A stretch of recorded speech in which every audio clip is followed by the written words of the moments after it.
So out of the box or out of the wall, whatever you want to call it, we have Dogman. So, okay. I've been hearing things about this movie, how it's either the worst of the year or one of those bonkers movie of the year.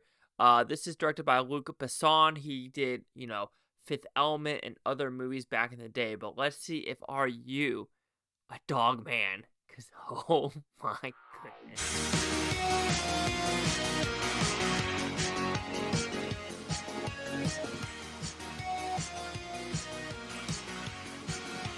Chase Lee Hockey here with the Blue Futon reviewing Dogman. So what's it about? Pretty simple premise. It tells the story of a man who follows a traumatic childhood, finds salvation and justice through his connection with dogs. Oh, it's not that simple. He does drag. He is in a wheelchair basically. He could barely walk. He could actually talk to dogs and do mind reading with dogs, and just shenanigans ensues in this movie. And he's hyper religious. I mean, oh my god, this is a complete mess of a movie when it comes to the writing, the themes, and how it's all over the place. But I couldn't look away of just what was on screen, what was willing to occur, and just the bonkersness. I mean, this is what you call just it goes all over the place. And so when talking about the positive of this show, I think that's what helps it is, you know what?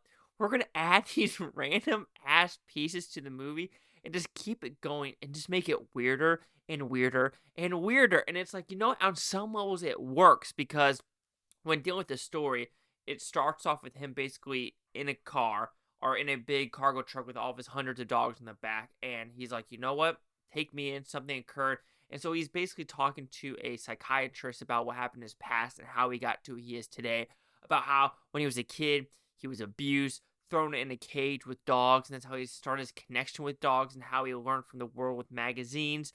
Paralyzation came, it's partial paralyzation because he got shot in the back, but he could barely stand still, but he's basically wheelchair bound, put it that way. Forrest Gump-esque when it comes to the bindings on his legs.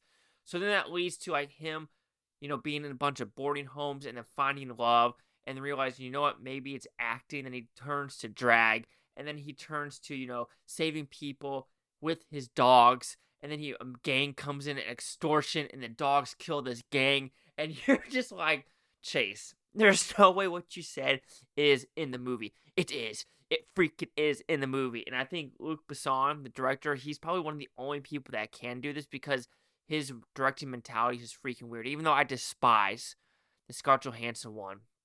What was it called? It has a one name. Swallow. No, it's not Swallow. I don't remember. It had Morgan Freeman in it as one. I hate that movie. Hate it. That's one of his worst movies in my opinion. But this one, bombastic. The main actor, his name, Caleb Landry Jones, he plays the part. Like, he knows the bonkersness. He knows what he's doing, and it's tenfold fantastic. The other supporting cast, that's fine. They do what they do. The dogs, they're all over the place. There's all breeds through and throughout. It does drag though. Let's put it on in some ways, because when you're telling the story, I do find it interesting. But when it goes, no pun intended, when it starts to drag, when it gets to the drag scenes, he's trying to find a job and he enters this drag show, and he does these drag shows for once a week on a Friday. And those scenes kind of drag a little bit because it also deals with the insurance guy that kind of correlates with it. And at that point, I was just like, can we move along? Because this whole point of this story is this gang getting mauled by dogs. And unfortunately, with that scene, even though it's kind of comical and fun, I wish a little bit more extreme. Because when you look at the crime scene footage, there's bodies everywhere, there's blood everywhere. But the aftermath of when you're seeing the violence occur, the blood and violence really didn't feel all that graphic. Yeah, there was some gory scenes, especially with some gunshots here and there. But it was nothing like, oh snap, like I really want this to be hardcore. Adding the God references and the religious references is very interesting because it deals with this childhood and, dog backwards is God. And so that's why he wanted to, I think correlate with it, thinking, you know what, I have this connection with dogs because of God. And it ends in a way basically saying he's ready to go. He's done everything he can on Earth. So it is a very interesting ending in what you want to correlate with this movie. Because like I said, there's a lot of messaging in this movie. And you're going to like this roller coaster ride it takes you. Or you're going to absolutely despise what is on screen where it takes you and the overall premise of the movie. Because it is about hurt, pain, and how much just are you willing to give up and or just survive with all the struggles given in this world. So overall, Dogman, it's bombastic. It's ridiculous. I mean, some scenes I was loving this movie, and some scenes I was going, why is this a movie? But I think there is more positives to this movie, to me saying, you know what?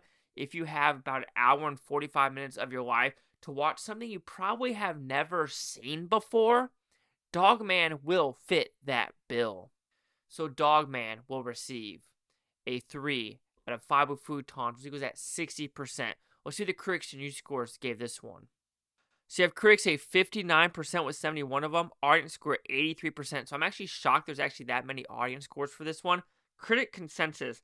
While Besson, Langley drones, and a pack of mutts lend Dogman in their roaring souls, this entry offers amped creativity risks and kibbled returns. Okay, I just said that completely wrong. Creative risks. Whatever. I'm an idiot. What do you want me to do? Oh my god, water. That sucked. Anyway, 60, 83, 59. Chase Lock here with the Blue Futon. Like, comment, subscribe. One more things, Bluetontopia. You Blue Tonians. Thank you for watching. Have a great day. I don't care if you watch this today, tomorrow, week from month, and year, 5 hours. See a freak one of you. I'm actually still freaking shocked that it's that high for the audience and critics. I'm actually kind of shocked.